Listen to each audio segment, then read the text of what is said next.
O tema de hoje é muito comum, que é ciúmes, um grande vilão de relacionamento. Não há namoro que sobrevive a essa doença. Sim, ciúmes é uma doença. Doença que destrói famílias, destrói relacionamento e até tira vidas de pessoas. E leva pessoas a tirar a vida de outras, tanto que é um vilão. E por isso foi até inspiração pela famosa obra de Shakespeare. Nós vamos falar disso hoje. E para quem não me conhece, meu nome é Ivonete Betim, sou terapeuta, trabalho com terapias integrativas, aonde venho me especializando cada vez mais em relacionamento familiar, dando ênfase a casais, por eu estar vendo tantas famílias, tantos relacionamentos sendo destruídos, tantos lares sendo destruídos, e vendo que tem muitas coisas que eu já vivi. Sim, eu já vivi um casamento destruído e também já tive muitos problemas, brigas, doenças dos ciúmes que me acompanhou aí uma vida toda e que fez parte dessa destruição também do meu relacionamento. E hoje nós vamos falar um pouquinho disso. Sim, eu tenho essa doença. O ciúmes é uma doença como uma doença autoimune. Pode ser que ela não tenha cura, mas ela tem o tratamento. E o tratamento nada mais é do que a terapia para que você se conheça. Porque a partir do momento que você se conhece e sabe o porquê você age daquela maneira, você passa a ter o controle. E aí o motivo para qual eu vejo como uma doença autoimune. Porque a doença autoimune, ela se tem o controle com o tratamento. E a doença ciúmes, ela também é controlada, tá? Então, no meu primeiro casamento, meu primeiro relacionamento, eu sofri muito e fiz sim o pai das minhas filhas, meu primeiro marido, também sofrer. Tá? Outro dia, passando com um atendimento, uma cliente, eu atendendo ela, e ouvindo o relato dela, das brigas dela com o esposo, e ela me relatando o que acontece, os motivos da briga dela, num certo momento, eu até abri um sorriso. E ela me perguntou, eu falei assim, eu tô te contando tudo isso e você ri? Eu falei assim, isso é uma doença. Calma. Vamos conversar mais a respeito disso para descobrir da onde vem isso, o porquê isso acontece, para que você se cure. De verdade, o seu esposo não está fazendo isso. De verdade, as coisas que passam pela sua cabeça é da sua imaginação. Imaginação doentia pelos ciúmes. Porque tudo a percepção de quem tem essa doença numa situação, suponhamos assim, e acontece com as duas partes. Não é só o feminino que tem isso, o masculino também, tá? Então, tanto o homem tem essa doença, que é o ciúmes, quanto a mulher. A mulher, ela fica mais evidente as pessoas ter conhecimento porque ela se fragiliza muito após uma crise. O homem, ele esconde mais.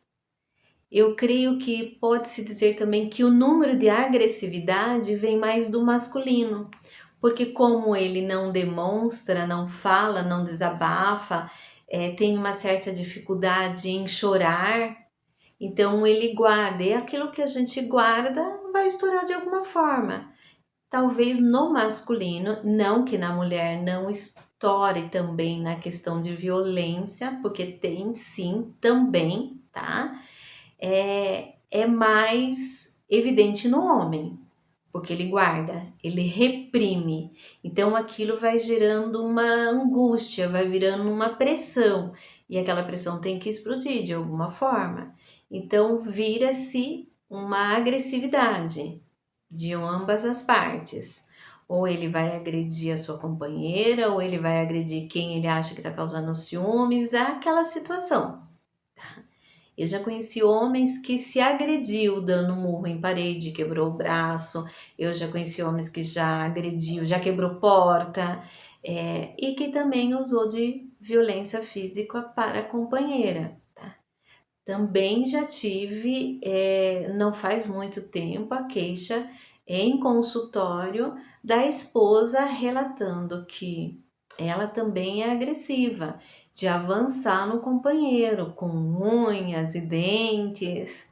Enfim, olha o grau da gravidade que essa doença chega e que não é vista com um olhar de misericórdia por psicólogos, ou pela família, ou pela companheira, ou pelo companheiro.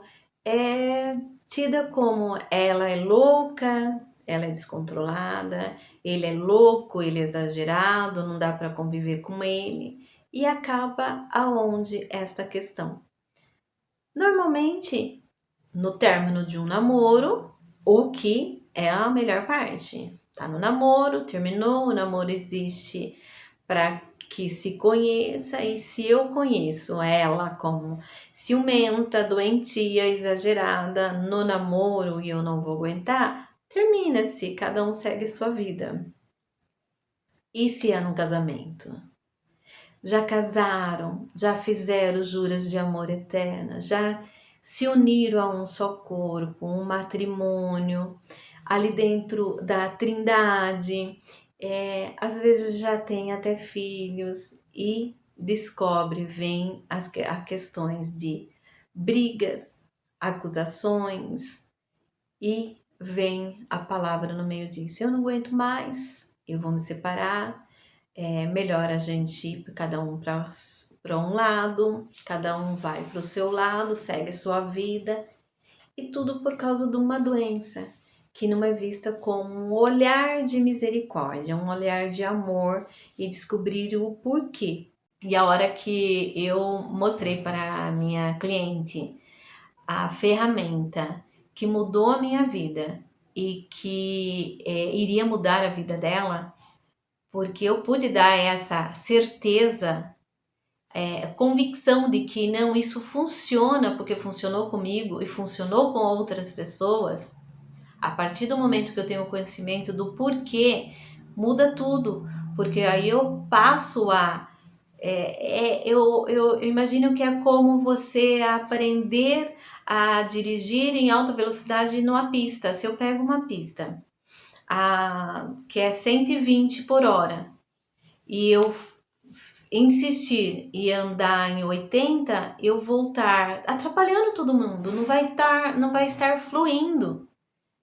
E na autoescola a gente toma o conhecimento de que você pegou a pista, você tem que respeitar o limite. Se é 120, fica ali 10%, 15% a menos, não menos que isso, porque senão você vai atrapalhar, pode ocasionar até um acidente. Então, essa ferramenta, tá? Fazendo uma comparação, talvez para uns é um absurdo, mas para mim faz sentido. E para outras pessoas também já fez sentido, tá? Você tomar o conhecimento na autoescola de que, olha, se você pegar uma via a 120, na bandeirante 120, tá? Você tem que seguir aquele limite. Você pode ficar 105, 110, veja a pista onde você vai ficar, né? Então tem tudo ali uma indicação da autoescola e você faz lá o exame e passa. A partir do momento que você faz aquele exame, você passa a ter o conhecimento do como você tem que fluir no trânsito. No centro da cidade é de uma forma, numa Bandeirantes é de uma forma, na Anhanguera é outra, se você pega uma marginal é outra, e você tem que estar seguindo aquelas orientações, aquelas placas. E a nossa, o conhecimento da nossa pessoa, de como nós somos, da nossa biografia, quem eu sou, como eu ajo, o que eu sinto, o porquê eu sinto, não é muito diferente. Só que nós não vemos por aí, nós não buscamos nos conhecer. Então, quando você se conhece, sabe como você funciona, qual é a velocidade, como você vê, você sabe administrar aquilo. Então, eu já dei duas comparações.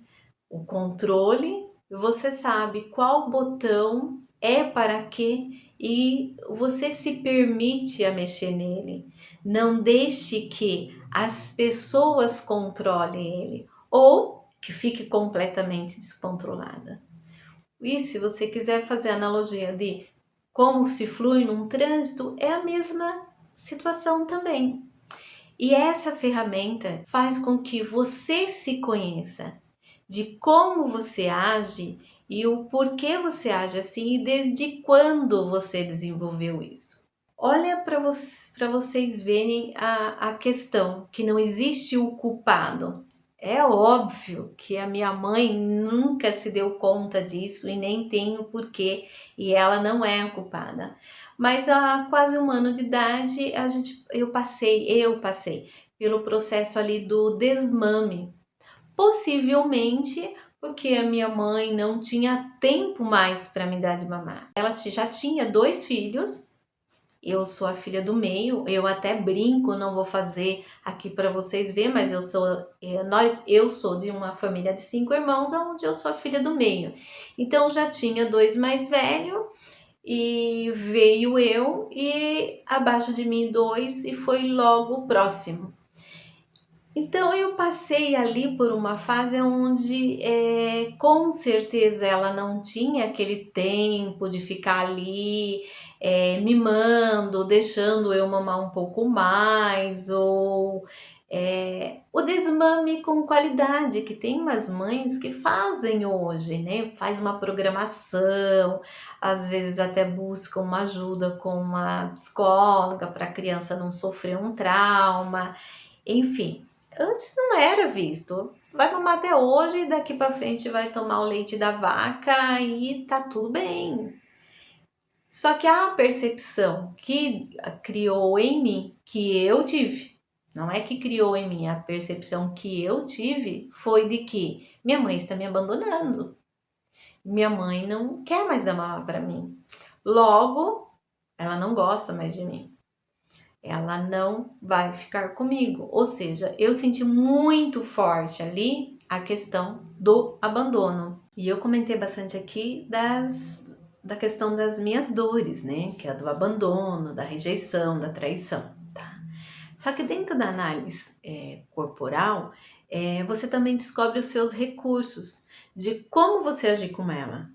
Porque vocês podem estar se perguntando, tá, e aí? Eu tive esse conhecimento e agora, como que eu lido com ele?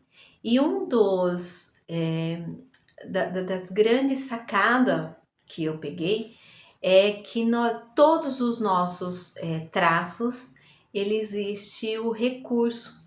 Assim como a gente fica na dor, que é o que eu falei lá, tirando a questão da ferida, né? Tacando a mão na casca, sangrando, isso, aquilo. Quando eu descubro que eu tenho recursos, aí é que começa a cicatriz.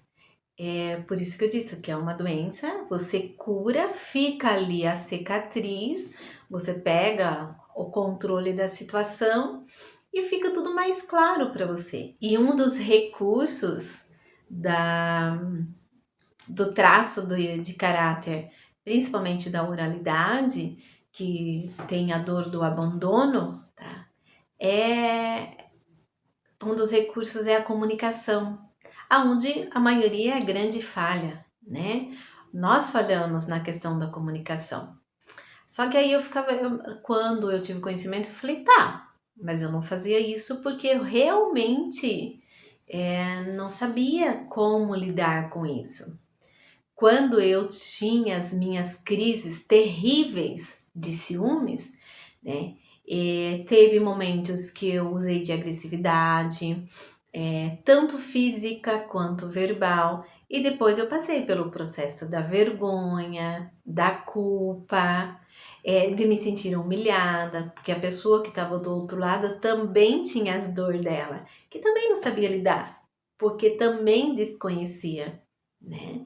Então, vem do lado de lá também. Eu brinco às vezes que aquele ditado que fala, ditado popular, né, que diz olho por olho e dente por dente,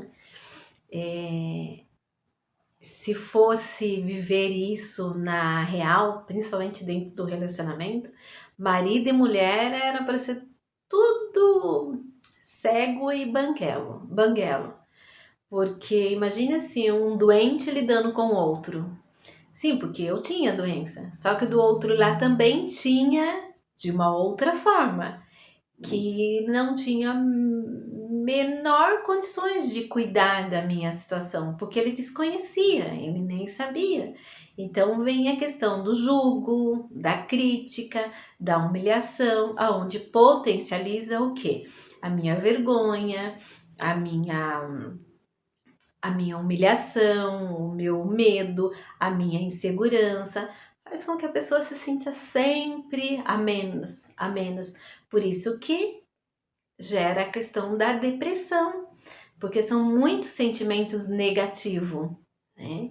Então eu vibro constantemente aquilo, é como se eu ficasse sempre na alerta. Olha, até o corpo da gente muda quando eu falo, eu estou em alerta. Você vive meio que paralisada, né? É automático você ficar naquele start. E aí, até quando eu vou ficar assim? Por quê? Porque você desconhece o controle. E aí, quando eu descobri também o meu recurso, mudou muita coisa na minha vida. Aos poucos foi mudando. E hoje mudou completamente. Então eu lido a área que o meu marido trabalha hoje, mas imagina, ele trabalhava em farmácia, fazia injeção, trabalhou também em clínicas, no meio de muitas mulheres. Só que graças a Deus ele fez isso depois de eu saber lidar com essas minhas dores, né? Então eu adquiri uma confiança em mim, segurança, onde tudo melhorou no nosso relacionamento, né? E a questão da comunicação. Como é que eu lido com isso dentro desse contexto? Então hoje eu não tenho mais aquela imaginação fértil de imaginar, de criar coisas que não existem.